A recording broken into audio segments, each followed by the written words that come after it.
Hi hello welcome to post 360. నేను మీ మురళీ రాపల్లి.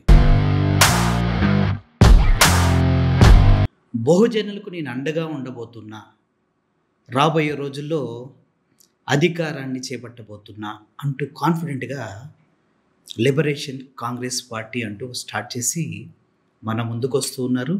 ఈ మధ్యకాలంలో విజయ్ కుమార్ గారు వాయిస్ చాలా గట్టిగా ప్రజల్లోకి వెళ్తుంది, యూత్ని కూడా చాలా గట్టిగా తడుతూ ఉంది. అవును కదా, బహుజనులు ఎంతమంది ఉన్నాం, ఎందుకు మనకి రాజ్యాధికారం రాదు అనేసి.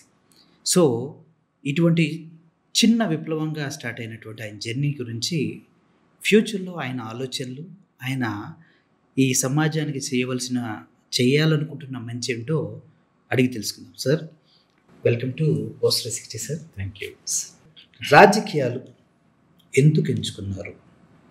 ప్యూర్లీ ఫర్ సర్వీస్, సేవ చేయాలి అనేటువంటిది. అంటే అది ఎలా వచ్చిందంటే చైల్డ్హుడ్ నుంచి నా ఫాదర్ ఇన్ఫ్లుయెన్స్ ఎక్కువ. ఎలా సార్, ఏం చేస్తారు? అంటే నాన్నగారు అప్పుడు ఆ జనరేషన్లో బాగా చదువుకున్నారు, కాకపోతే ఎలాంటి ఎంప్లాయ్మెంట్ తీసుకోలేదు. ఈ చిన్న వ్యవసాయం పనులు వాటి మీద ఉండిపోయి అప్పుడున్నటువంటి సిచ్యువేషన్స్లో. కానీ నా చదువు 10 మందికి ఉపయోగపడాలని ఎవ్రీడే ఈవినింగ్ గ్రామంలో ఉన్న పిల్లలందరినీ పిలిపించి కూర్చోబెట్టి వారికి చదువు చెప్తూ ఉండేవారు.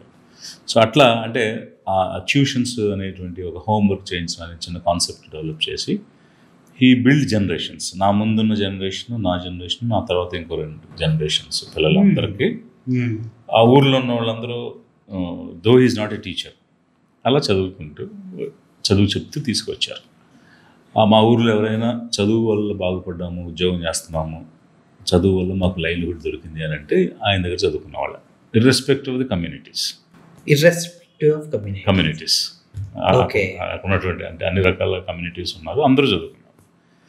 అది నాకు నాన్నగారు పదే ఏం చెప్పేవారంటే, మనము సొసైటీకి ఉపయోగపడే విధంగా ఏదైనా చేయగలగాలి, అలాంటి స్థితిలో నువ్వు ఉండాలి, నీ వల్ల 10 మంది బాగుపడాలి. సో అలాంటి దారి ఎంచుకో అని చిన్నప్పుడు చెప్తుండేవారు. పర్టికులర్ ఇది అదని చెప్పేవారు కాదు. బట్ ఆఫ్టర్ సమ్ టైమ్ నేను 10th క్లాస్కి అట్లా వచ్చే సమయానికి మనకు డాక్టర్ అయితే బాగుంటుంది, యూ కెన్ లైఫ్స్ నిలబెట్టవచ్చు అనేటువంటి ఆలోచన చేశాను. అప్పుడు నేను ట్రై చేశాను ఇంటర్మీడియట్ టైంలో, కాలేదు. సరే, రొటీన్ కోర్సులో నేను ఎంఎస్సీ వరకు వెళ్ళిపోయినాను. అది అంటే బాగా నాటుకుపోయింది. ఎంతో కొంత చేయాలి, ఎందుకంటే మీ ఫాదర్ చేస్తూ ఉండగా చూస్తూ పెరిగాను. అందులో ఆయన అంత ఇదిగా కోరుకున్నారు. కనీసం ఆయన కోరిక తెచ్చలేకపోతే ఎట్లా నేను బిడ్డగా. So I have to do అంటే అమ్మ కూడా నాన్నగారు చెప్పినట్టుగా చైనా అని ఆమె మాట్లాడతాం.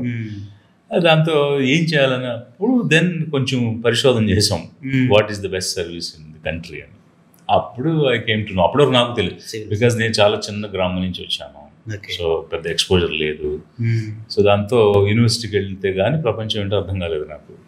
యూనివర్సిటీలో మీకు అంటే రియల్ వరల్డ్ ఎక్స్పోజర్ వచ్చింది అక్కడ నాకు.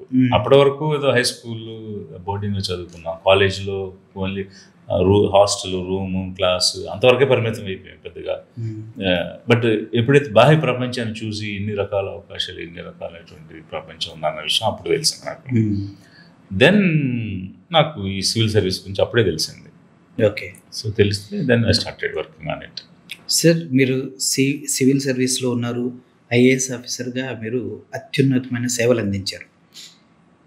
ఒక 5 సంవత్సరాల అధికారంలో ఉండే నాయకుడు ఒక గవర్నమెంట్ సివిల్ సర్వీస్ చేసే ఐఏఎస్ క్యాడర్ పైన అజమాయిషీ చేయటం అనేది మీకు ఎలా అనిపించేది? మీరు ఎప్పుడైనా అటువంటి సిచ్యువేషన్ని ఫేస్ చేశారా? చాలాసార్లు ఫేస్ చేశాను, ఒక్కసారి కాదు అనేక మార్లు ఫేస్ చేశాను. అయితే ఇక్కడ ఏమిటంటే ఇది ఒక వ్యవస్థ. ఇప్పుడు రాజకీయ నాయకునిగా ప్రతినిధిగా ఎన్నికై వచ్చే వాళ్ళకి ఒక క్వాలిఫికేషన్ లేదు. అంత మాత్రం చేత వారిని ఎవరిని కూడా మనం కించపరచాల్సిన అవసరం లేదు, ఎవరిని కించపరచకూడదు.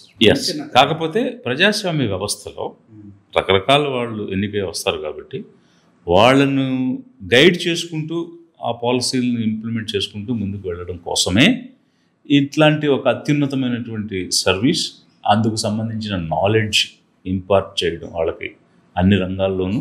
అంటే ఆ ట్రైనింగ్ 2 సంవత్సరాల పాటు ఉంటుంది ట్రైనింగ్. ఆ 2 సంవత్సరాల ట్రైనింగ్లో అనేక అంశాలు చెప్తారనమాట. అంటే జ్యుడిషియరీ గురించి, అడ్మినిస్ట్రేషన్ గురించి, పోలీసింగ్ గురించి, ఇట్లా అనేకమైనటువంటి అంశాలు ఇవన్నీ నేర్చుకుని ఆ నాలెడ్జ్ ఈ ఎలక్టెడ్ రిప్రజెంటేటివ్స్కి మనం ఉపయోగించాలి. వాళ్ళు చేసే పనులు తోడ్పాటుని ఇవ్వాలి. అంతవరకు బాగుంది. బట్ ఆ హై హ్యాండెడ్నెస్ ఏదైతే ఉంటుందో, రుబాబు చేయటము, బెదిరించడం, భయపెట్టడం, అన్ని చేయడం ట్రై చేయడం అనేది ఉంటుంది.